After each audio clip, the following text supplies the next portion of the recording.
Despre copii și despre modalitățile de petrecere a timpului lor liber în aceste vremuri apăsătoare sunt multe de spus. O parte dintre aceste lucruri pot fi aflate de la Mihaela Dincă Băjănaru și invitata sa. Asociații românești din lume. Consemnați la domiciliu ca măsură de prevenire a răspândirii coronavirusului, o realitate în lumea largă astăzi.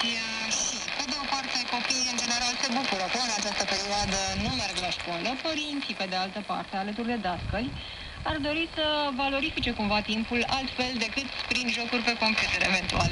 Cum putem să-i convingem că există și alte modalități de petrecere a timpului?